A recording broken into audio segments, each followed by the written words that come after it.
Thank goodness for Saudi Arabia when you take a look at the money that Chelsea have made by flogging the players that they really didn't want overseas. João Felix, the latest one, who'll be making the move for 30 million euros. You take a look at who Chelsea have brought in so far. Meanwhile, this summer, God, again, Jan, it's a lot of ins and outs. You mean the best club in the world? This is the best club in the world. Yes, indeed. Don't start the Chelsea fans. Get angry. Why shouldn't I'm just waiting for Xhaka's power ranking of the Premier League now is quite interesting. But you have to say to them, they are fair to their kind of plan. They have a defined kind of players they want to get in. But when we now see that they are linked to Xavi Simons, I mean, that is Nkunku again, isn't it? I mean, yes, Nkunku had his injuries, but there is something about that. We were talking about how you spend your money. Go for the big ones, I understand. Go for the biggest talents, yes, I understand. But if you take these players, I mean, João Felix is the best example, isn't he? You just get a feeling, when did he last have 5-6 games where he played well? He's one of those floaters. He's just floating around between the big clubs, and now we end up in the Saudis. So Chelsea, they are truthful to their strategy, but I'm not sure that they have to take all the numbers they do. I mean, go for the big ones, but I can't understand why they have to go for so many of them. You've seen Simons play more than us, Jan. How would you describe him? How would he fit in the Premier League? He's only 22. Yeah, yes, he is. And I mean, it's unfair. I mean, in our time, we need him to be good straight away. Back in the days, this was a young kid who will take his time and improve to be a good player. Now you're going to be a finished article. I'm not sure about Simons, that he will take the next step. How will he do Chelsea better? You just get a feeling that they have that kind of personality, and I use the phrase personality for a reason. There are so many players on that personal level. He's a brilliant player, but is he able to take the next step into that? He's been linked to Bayern Munich. He's been linked to different clubs. Will he take the next step? And don't they have that kind of type of player in their team? Will he take the next step, Jan, in your opinion? You made a valid point. He's 22. I mean, there are players now world-class who were on loan. Martin Ødegaard were on loan, came back, took the next step. Real Sociedad, captain of Arsenal. You never know by these players. But there's something about Xavi Simons' temperament I'm not 100% convinced of. Is he the guy that can go from being a good player and then turn himself into the great player? I mean, there are some players you see that potential. I'm not sure about Xavi Simons. What about Hato? What can you tell us about him, Jan? The Ajax defender. Is that it? That's it. Yeah, we are talking about the same guy. Yes. I have to put on my glasses now. Yes. They say he's the biggest talent in Europe in terms of defense. I saw, because I knew we were going to talk a bit about him, so I did a bit searching here. Here it is anyway. And he's played 112 appearances in 3 seasons for the Ajax first team. He is 19. They say he's a good player. You see, he's 5'11". And that I do understand, because they say his weakness is headers. The aerial duels is his weakness. But they say in Holland, this is one of the biggest defender talents they've ever had, or for many years. So I guess that's what I mean about Chelsea. If you're interested in one of those, but Xavi Simons will be the guys you already have, you know. But this defender, they say, is the next big thing. So hopefully we'll see you in the Premier League. Will Chelsea be in the title race come May, Jan? But that's interesting now, the power ranking. If you do the transfer window now, you will go Liverpool, you will go Arsenal, you will go Chelsea, and then you will go Manchester City. Chelsea ahead of City. That is... I think so now. They're the best club in the world, so they have to go for it.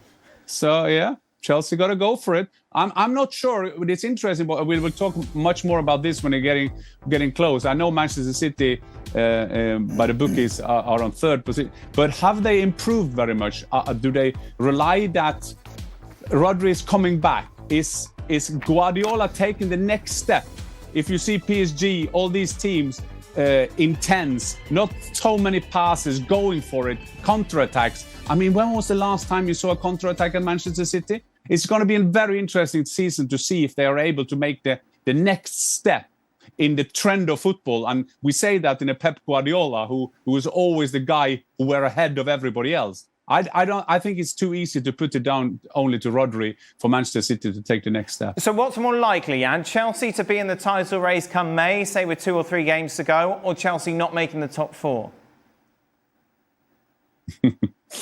I would say that the confidence they have, I think they will use the Club World Cup to have a fantastic start of the Premier League season. But I still think that there will be a battle for them also to come in top 4, because it's going to be unbelievable tight this season. Did you answer my question?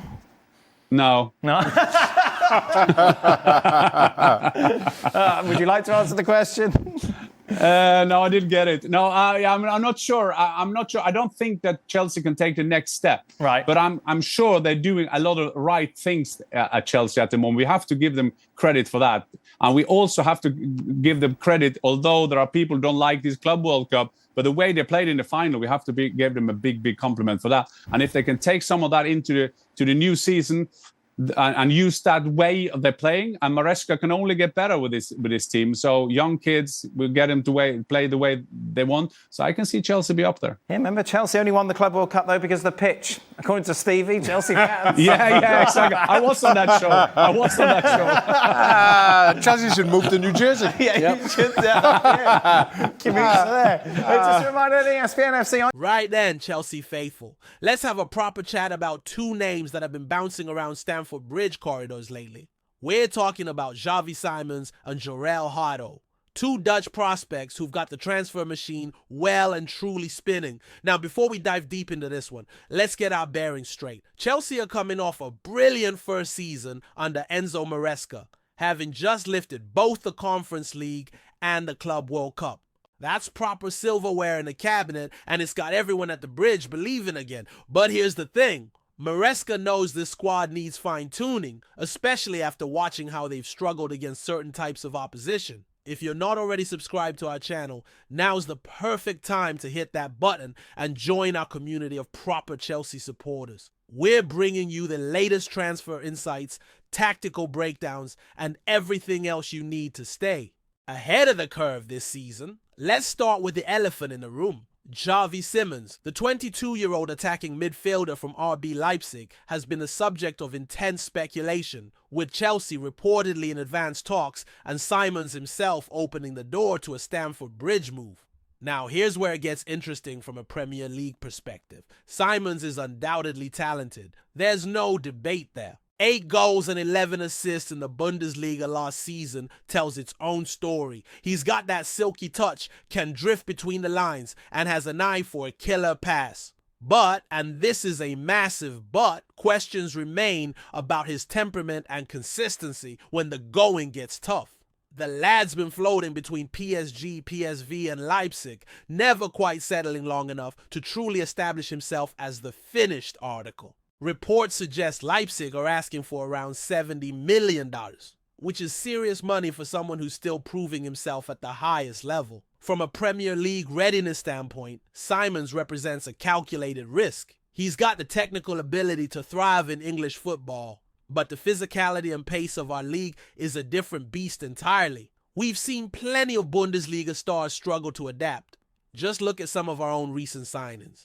The question isn't whether Simons can play football, it's whether he can handle the relentless intensity of a relegation scrap at Burnley on a wet Tuesday night.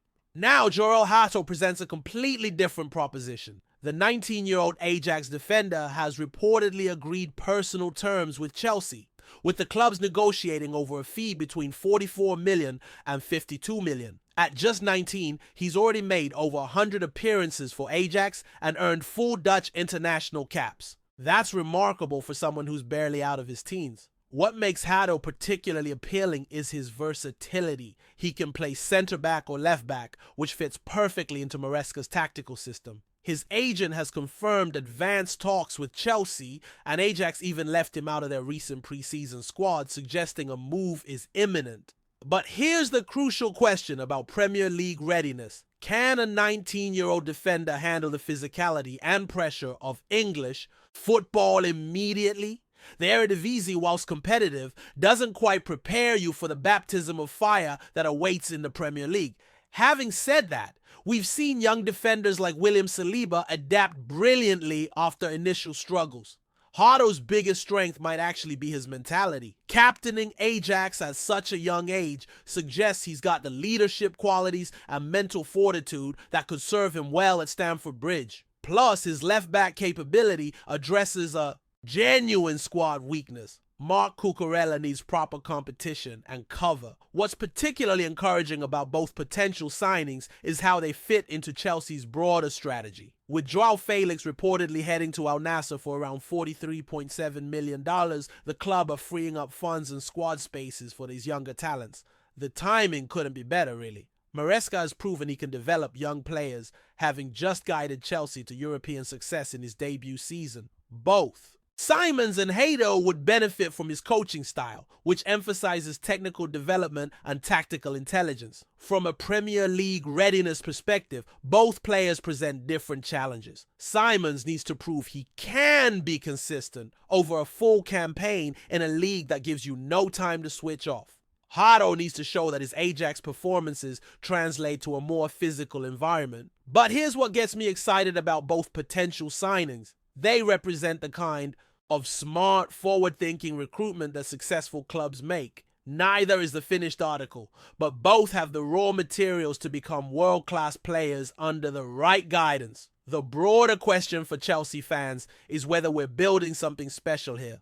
Last season's Conference League and Club World Cup victory suggest Maresca's project is already bearing fruit. Adding quality young players like Simons and Hato to that foundation could be exactly what's needed to challenge the very best. What's your take on these potential signings? Are we making the right moves, or should we be targeting more established names? Drop your thoughts in the comments below, and don't forget to like this video if you found it useful.